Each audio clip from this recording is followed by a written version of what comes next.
Hub pendapatan Transmission Array Kota Suci akan bersaing secara publik setiap tahun. Persaingan untuk hak ini tidak diragukan lagi sangat sengit dan kejam. Setiap tahun, para jenius dari semua kekuatan besar jatuh ke dalamnya. Terlebih lagi, yang mereka perjuangkan hanyalah 10% dari arai transmisi Kota Suci. 90% lainnya selalu dibagi rata antara Tanah Suci Sinar Cahaya dan Tanah Suci Zhaotian. Tidak ada yang berani tidak setuju. Tanah Suci tahu, salah satu dari 3 Tanah Suci besar di daerah ini, harus bersaing dengan kekuatan lain untuk mendapatkan hak untuk mendapatkan keuntungan di dalamnya. Yang lebih ironis lagi, dalam beberapa tahun terakhir persaingan, Tahu Holy Land telah kalah dari Formless Sect selama 5 tahun berturut-turut. 2 kekuatan Pavilion Tianya telah menjadi bahan tertawaan di daerah ini. Jika menyangkut kekuatan keseluruhan, tidak ada keraguan bahwa Tanah Suci Tahu memiliki kekuatan untuk menghancurkan sekte tanpa bentuk, Pavilion Tianya. Namun, pada awal pendirian Kota Suci, ada undang-undang tertulis, dan semua yang berpartisipasi dalam hak pendapatan arai transmisi harus sebagai berikut. Faktanya, banyak orang juga memahaminya dengan sangat baik. Jika partisipasi yang mulia tidak dibatasi, saya khawatir setiap kali arai transmisi berjuang untuk mendapatkan hak, itu akan memainkan langit yang keruh dan bumi yang gelap dan kalah tak terhitung jumlahnya. Beberapa kekuatan dengan kekuatan puncak yang tidak mencukupi lebih mungkin terjadi. Akibatnya, vitalitas sangat terluka. Di bawah yang mulia, itu secara alami didasarkan pada pembangkit tenaga listrik kekaisaran, yang juga dapat membuktikan potensi satu sisi. Saat ini, kurang dari sebulan sebelum perebutan berikutnya untuk hak pendapatan Holy City Transmission Array. Ini adalah salah satu alasan utama suasana bermartabat di Tanah Suci Taiha. Pavilion Tianya sudah memiliki pembangkit tenaga suci.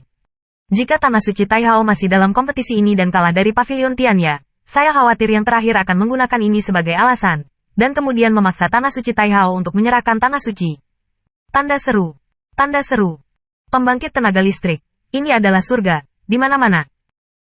Pada awalnya, Tanah Suci Taihao juga mengandalkan aturan ini untuk memeras Tanah Suci untuk mendapatkan nama Tanah Suci. Dan sekarang, Tuan Pavilion Tianya telah dipromosikan ke kelas suci, dan dia memiliki hak untuk bersaing demi nama Tanah Suci. Mungkin, persaingan untuk hak pendapatan arai transmisi Kota Suci saat ini akan menjadi titik awal pergantian Tanah Suci. Selain itu, saya ingin datang ke Tanah Suci Terang dan Tanah Suci Zhaotian, yang telah menindas Tanah Suci, dan saya sangat senang melihat mereka berjuang untuk Anda, bahkan diam-diam membantu nyala api. Lagi pula, jika mereka dapat mengolah Pavilion Tianya sebagai Tanah Suci, ketika saatnya tiba, mereka akan mendapatkan lebih banyak manfaat dan sumber daya ketika mereka melihat ke depan. Di bawah ancaman seperti itu, suasana di Tanah Suci Taihao sangat bermartabat dan tertekan. Pada hari tertentu, Tanah Suci akhirnya membuat keputusan untuk membuka Taihao Shenghu. Danau Taihao Shenghu diaglomerasi dari True Origins cair yang tak terhitung jumlahnya. Saat Anda memasukkannya, Anda dapat mempraktikkan hasil 2 kali lipat dengan setengah usaha. Karena konsumsi memelihara Danau Taihao Shenghu terlalu besar, biasanya dibuka setahun sekali secara normal, dan setiap kali dibuka, akan menimbulkan persaingan sengit untuk murid gerbang dalam, hanya untuk 3 tempat masuk. Pada saat ini, gedung tinggi Tanah Suci Taihao jelas merasakan ancaman besar, jadi hanya dengan biaya pembukaan Taihao Shenghu. Apalagi kuota yang masuk saat ini langsung diberikan kepada 30 murid teratas di peringkat sekte luar. 30 tempat tampaknya 10 kali lebih banyak dari 3 tempat yang telah diperjuangkan dengan keras di normalnya. Tetapi dalam hal konsumsi, mereka sebenarnya kurang dari pembukaan normal di normalnya.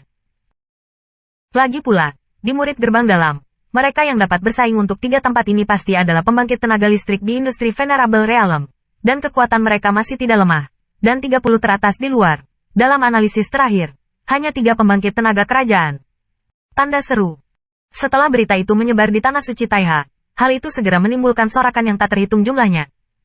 Setiap orang juga sangat percaya diri dalam bersaing untuk mendapatkan hak pendapatan dari Transmission Array saat ini. Ketika Qin Yichen diberitahu tentang berita ini, dia diam-diam bahagia. Setelah bertarung dengan Yi Bian, dia sudah berada di peringkat ke-25. Apalagi selama ini ranking di sekte luar tidak terlalu bagus, dia masih masuk 30 besar. Artinya kali ini dia juga memenuhi syarat untuk pergi ke Taihao Shenghu. Pada saat kritis terakhir ini, ada banyak murid gerbang luar yang iri dengan 30 tempat teratas, tetapi tidak ada yang menganggap Qin Yichen sebagai objek tantangan.